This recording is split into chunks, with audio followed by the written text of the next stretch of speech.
জান্নাতে প্রবেশ করা মাত্র আপনার অন্তরই যেন আপনাকে বলতে লাগলো আপনার আবাস কোথায়।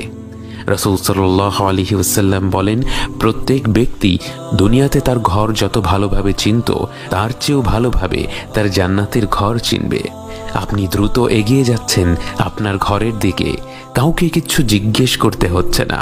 সেদিকে যেতে যেতে আশেপাশে যা দেখছেন, আপনার কান যা শুনছে, যা কিছু সুবাস নাকে আসছে, সব কিছুই আপনাকে অভিভূত করছে।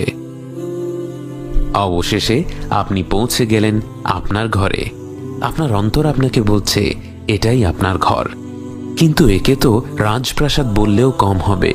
স্বর্ণ আর রূপা দিয়ে নির্মিত এক বৃহৎ ভবন আপনার জন্য অপেক্ষা করছে, যার স্থাপত্য শৈলী বাকরুদ্ধকর, প্রতিটি কোণে কোণে যার নৈপুণ্য, যার নিচে খেলা করছে স্বচ্ছ প্রবাহমান নদী, যে পানির শব্দে অন্তর জুড়িয়ে যায়।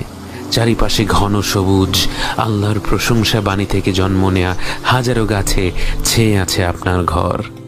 জান্নাতে প্রবেশ করা শেষ ব্যক্তিকে দেয়া হবে এমন এক রাজ্য যা গোটা পৃথিবীর চেয়ে 10 গুণ বেশি। একবার চোখ বন্ধ করে কল্পনা করুন, একটি প্রাসাদ নয়, একটি শহর নয়, একটি দেশ নয়, একটি মহাদেশ নয়, গোটা পৃথিবীর সমান এক সাম্রাজ্য, এবং তার সাথে যোগ করা হলো আরও একটি পৃথিবী এবং আরও একটা, এবং এভাবে করে 10টি পৃথিবীর সমান আপনার রাজ্য। এবং তা হচ্ছে জান্নাতের সবচেয়ে ছোট পুরস্কার। এবং তা তো হচ্ছে পরিমাণের দিক থেকে। মানের দিক থেকে তাকে যা দেয়া হবে তা তো পৃথিবীর কোনো নিয়ামতের সাথেই তুলনা করা যায় না। আপনি আপনার ঘরের দিকে এগিয়ে যাচ্ছেন।